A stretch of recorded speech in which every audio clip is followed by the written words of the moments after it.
ప్రభు నామానికే మహిమ కలుగును గాక. కూడి వచ్చిన మీ అందరికీ కర్మల ఆత్మీయ సహవాస సంఘ విశ్వాసులందరికీ మన ప్రభువును ఆయన ప్రియ కుమారుడునైన యేసుక్రీస్తు వారి శ్రేష్టమైన నామములో శుభములు మరియు అందరికీ వందనాలండి. విలాప వాక్యములు 3వ అధ్యాయం మనం ధ్యానం చేసుకుంటున్నాం. విలాప వాక్యములు 3వ అధ్యాయం. ఇందులో ముఖ్యాంశం ఏంటంటే దేవుని కృప. దేవుడు వారికి శిక్ష విధించుట, కృప ద్వారా వారికి నిరీక్షణ కలిగించుట, ఈ విషయాన్ని మనం చూస్తాం. అందులో భాగంగానే 19 వచనాలు మనం ధ్యానం చేసుకున్నాం. 20వ వచనం నుంచి మనం చూస్తే దేవుని కృప మనకు కనిపిస్తుంది. దేవుని కృప. 22వ వచనం చదువుతాను. యెహోవా కృప గలవాడు, ఆయన వాత్సల్యత ఎడతెగక నిలుచున్నది గనుక మనము నిర్మూలము కాకున్న వారము.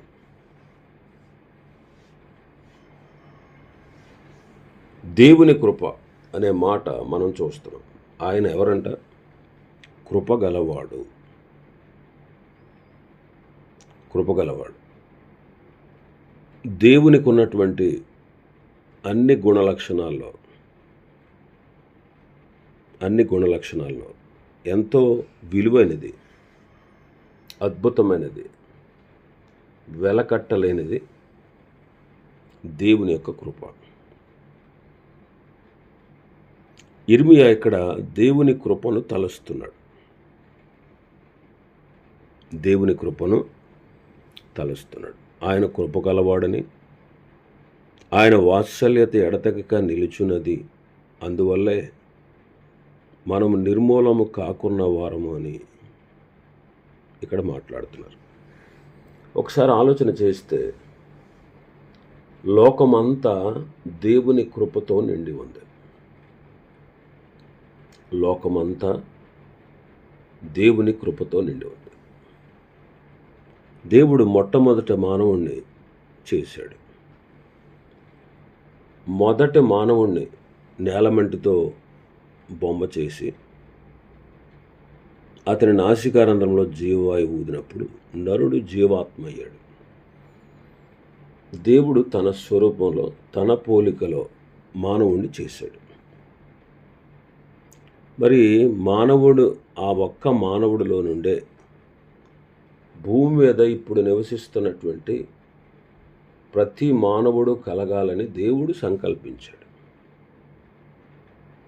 ఒకే ఒక్క మానవుడి నుంచి ఈ సర్వభూమి మీద, యావత్ భూమి మీద నివసించుటకు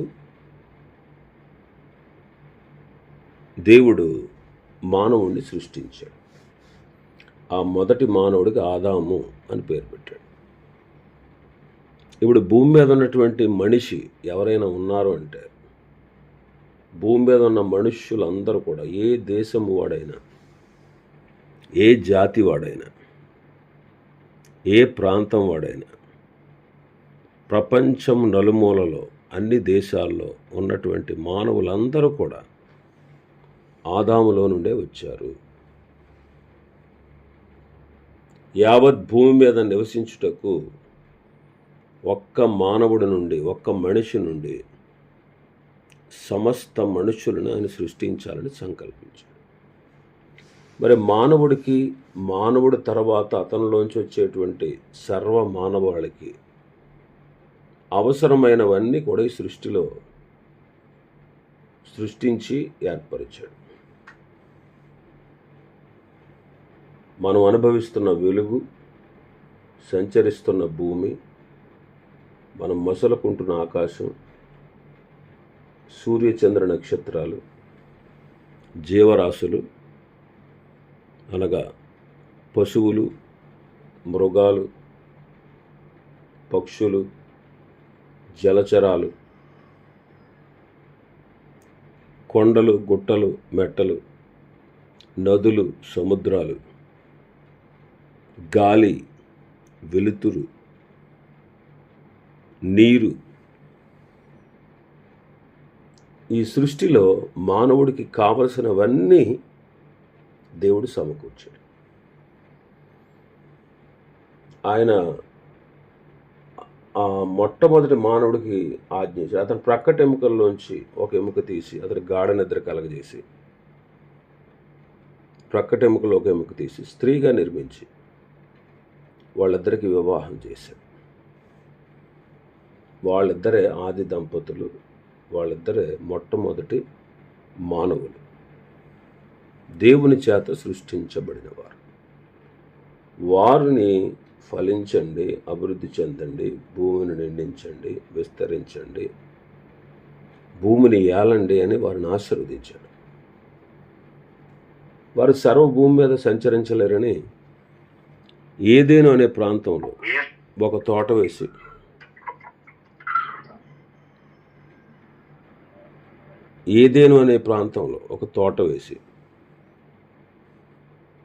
ఆ తోటలో వాళ్ళని పెట్టి సమస్త భూమి మీద దొరికేటువంటి ప్రతి ఆహార పదార్థాలని అక్కడ పెట్టాడు.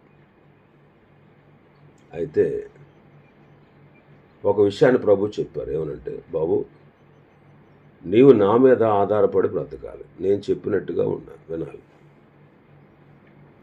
నీవు నా మీద ఆధారపడి బ్రతికినంతకాలం నువ్వు జీవంతో ఉంటావు.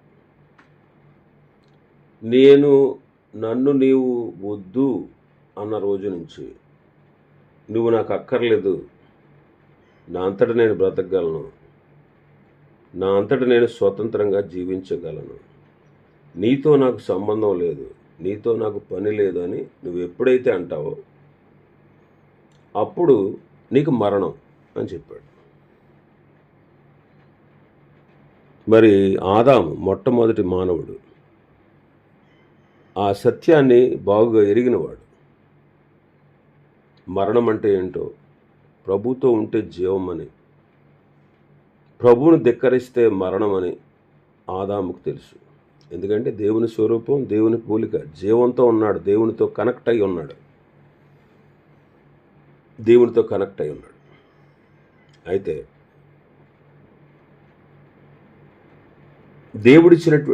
దేవుడిచ్చినటువంటి ఆజ్ఞను ధిక్కరిస్తే నీకు, నీ తర్వాత నీ సంతతి వారికి అందరికీ మరణము అన్నాడు. మరణం అంటే దేవునికి అతనికి మధ్యలో ఉన్న కనెక్షన్ తెగిపోవడం.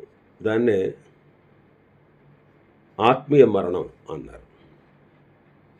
ఇంకా మరణం అంటే భౌతికంగా చనిపోవడం. భౌతికంగా కొంతకాలం భూమి మీద బ్రతికి చనిపోవడం.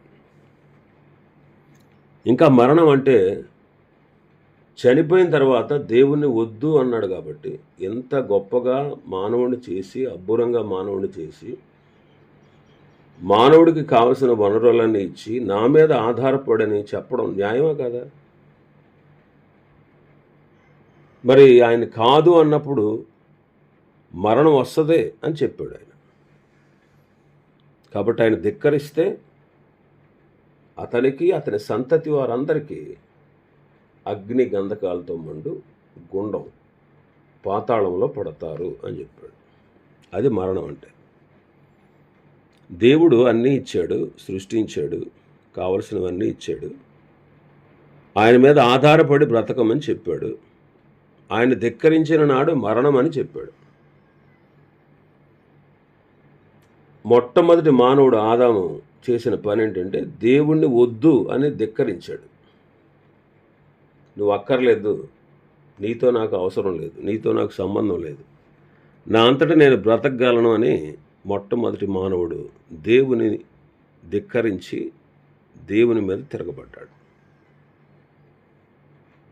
మరి ప్రభు ముందే చెప్పాడు ఏమని, నాతో ఉన్నంతకాలం నువ్వు జీవంతో ఉంటావు, నన్ను వద్దు అనుకున్న రోజున నీవు మరణానికి పాత్రుడు అవుతావు అని చెప్పాడు. అతనే కాదు, అతని సంతతి అంతా ఎగ్జాక్ట్గా మానవుడు దేవుని మీద కావాలనే బుద్ధిపూర్వకంగా నువ్వు అవసరం లేదు, నీతో నాకు పని లేదు, నీ కింద బ్రతకాల్సిన అవసరం లేదు, నా అంతటా నేను బ్రతకగలను, నా అంతటా నేను స్వతంత్రుడిగా జీవించగలను, మంచి చెడ్డ తెలుసుకోగలను అని దేవుని మీద తిరుగుబాటు చేశాడు. మరి ప్రభు ముందే చెప్పాడు మరణమని, దేవునికి దూరం అయిపోతాడని, భౌతికంగా చనిపోతాడని, రెండవ మరణానికి పాత్రుడవుతాడని ప్రభు ముందే చెప్పాడు. మరి ఇలా పతనం అయిపోయాడు మానవుడు. ఇప్పుడు ఏంటి చెప్పండి? సర్వలోకములో ఉన్నటువంటి ఆదాము సంతతి అయిన మనమందరం కూడా ఆదామును బట్టి పాపులమై, ఆదామును బట్టి నిత్య నాశనానికి, నరకానికి పోవలసిందే. దేవుడు ముందే చెప్పాడు. అలా జరగాల్సిందే, ఖచ్చితంగా అలా జరగాల్సిందే. మరి ఏమైంది ఆ రోజు? ఆదాము పతనమైన నాడు దేవుడు అలాగే ఆదాముని అవ్వని అలాగే వదిలేసి ఉంటే, ఆదాము తర్వాత పుట్టబోయే సంతతి వారు, ఈ లోకంలో ఉండేటువంటి ప్రజలందరూ కూడా దేవుని ఎదుట నిలవడానికి అర్హత లేదు, దేవునితో వారికి సంబంధం లేదు, దేవునికి దూరం అయిపోయిన వారు, భౌతిక మరణాన్ని పొందాల్సిన వారు, తర్వాత అగ్ని గంధకాలతో మండు గుండంలో పాలు పొందాల్సిందే. ఇది న్యాయంగా దేవుడు విధించిన శిక్ష. ఆయన అన్యాయస్తుడు కాదు, ఆయన న్యాయవంతుడు. బుద్ధిపూర్వకంగా మన పితరుడు పాపం చేశాడు. ఆ రోజు అలా వదిలేసి ఉంటే మానవులందరూ కూడా మరణించి నరకానికి పోవాల్సిందే. అయితే దేవుడు ప్రేమ గలవాడు కాబట్టి ఆయన ప్రేమ చూపిస్తూ ఏం చేశాడంటే, ఆయన మరొక గుణలక్షణాన్ని బయలుపరిచాడు. అదే కృప. ఆదాము పతనమైనప్పుడు ఆదాముని పిలిచాడు. ఆదాము దేవుని ఎదుటికి రాలేకపోతున్నాడు. ఆదామును పిలిచాడు, అవ్వను పిలిచాడు. వారు చూస్తూ ఉండగా ఒక జంతువును బలిచ్చాడు, చంపాడు. ఆ చర్మాన్ని తోలిచి వాళ్ళకి చొక్కాయలు కుట్టించాడు. ఆ మాంసాన్ని తీసుకెళ్ళి బలిపీఠం మీద పెట్టి దహించి చెప్పాడు, బాబు ఆదాము, నీవు చేసిన పాపాన్ని బట్టి మరణం వచ్చింది. సమస్త మానవాళికి, జంతువులకు, మొక్కలకు, పక్షులకు అన్నిటికీ కూడా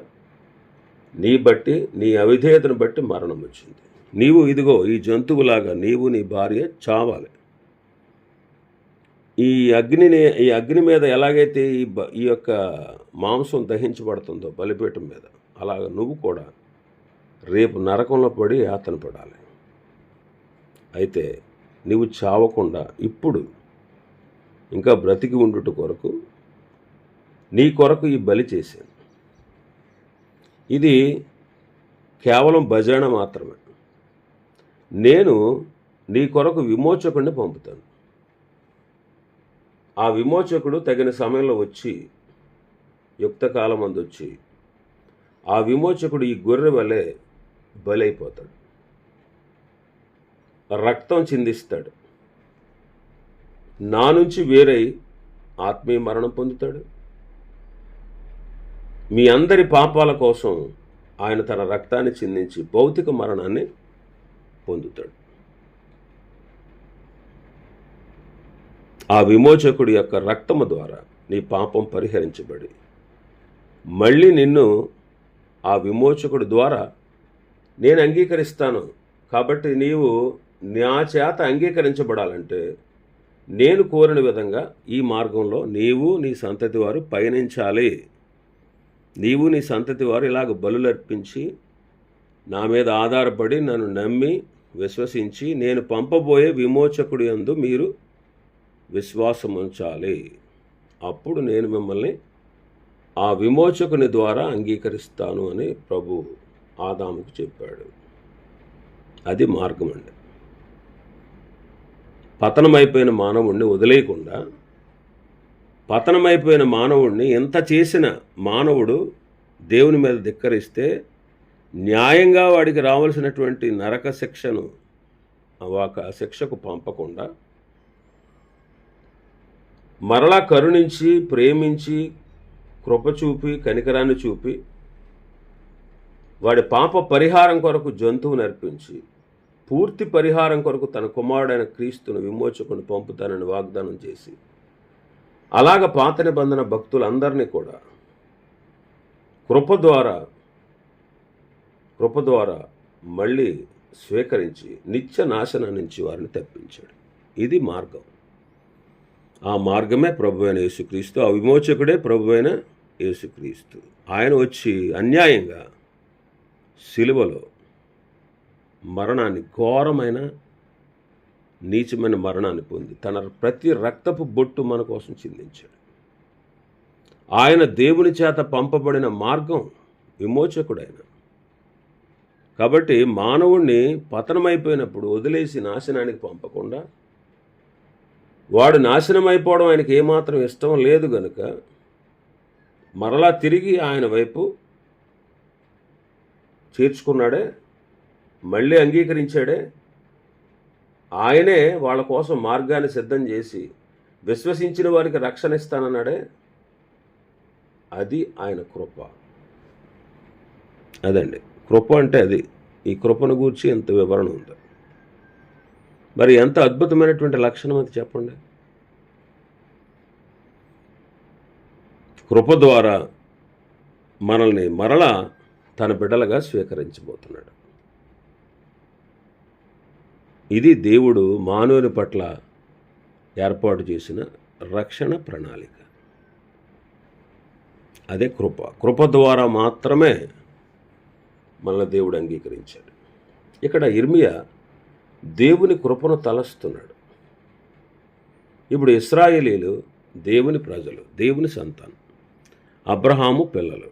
అబ్రహాముని దేవుడు ఏర్పాటు చేసుకున్నాడు. అబ్రహాం సంతతి ద్వారా ఇశ్రాయేలీని ఏర్పాటు చేసి ఇశ్రాయేలీల ద్వారా లోకానికి తనను గూర్చినటువంటి వార్తను, తనను గూర్చినటువంటి సత్యాన్ని లోకానికి తెలియజేయాలని దేవుడు సంకల్పించి అబ్రహాము సంతతి అయిన ఇశ్రాయేలీని ఏర్పాటు చేసుకున్నాడు. మరి వారి ద్వారా లోకానికి, సర్వ ప్రపంచానికి విమోచకుడిని పరిచయం చేసి సర్వ ప్రపంచానికి రక్షణను గూర్చినటువంటి ఆ విషయాలు తెలియపరచాలని దేవుడు సంకల్పించి అబ్రహామును ఏర్పాటు చేసుకున్నాడు. అబ్రహాము సంతతిలో నుండి ఆయన వస్తానని, విమోచకుడు శరీరధారిగా రావాలి కాబట్టి దేవుడై ఉన్న ఆయన శరీరాన్ని ధరించుకొని లోకానికి వచ్చి, మానవులందరూ కూడా రక్తమాంసాల మిళితం గనుక రక్తమాంసాల మిళితమైన మానవుని రక్షణ కొరకు ఆయన వచ్చి స్వయంగా తన యొక్క శరీరాన్ని నలగగొట్టి తన రక్తాన్ని చిందించే దేవుని యొక్క ఏర్పాటు ప్రకారం ఆయన రావాలి కాబట్టి అబ్రహాము సంతతిని దేవుడు ఏర్పాటు చేసుకున్నాడు. అక్కడి నుంచే విమోచకుడైన క్రీస్తును రప్పించాడు. ఆ క్రీస్తు అందరి పాప పరిహారం కొరకు శిలువలో మరణించాడు. ఆ సత్యాన్ని యూదులు సర్వలోకానికి తెలియపరిచారు. ఆ సత్యాన్ని శిష్యులైనటువంటి యూదులు అన్ని దేశాలకు వెళ్ళి, భూదిగంతాలకు వెళ్ళి ఆ వార్తను ప్రకటించారు. ఆ సత్యాన్ని మోసుకుని వెళ్ళారు. అలాగా వారిలో నుండి క్రీస్తు వచ్చి వారి ద్వారా సర్వలోకము కూడా క్రీస్తును గూర్చి ఎరిగేటట్లుగా దేవుడు మార్గాన్ని ఏర్పాటు చేశాడు. ఇదంతా కేవలం ఆయన కృప. కాబట్టి మనం ఈనాడు ఆయన కృపను ప్రత్యక్షముగా గుర్తించగలిగాం.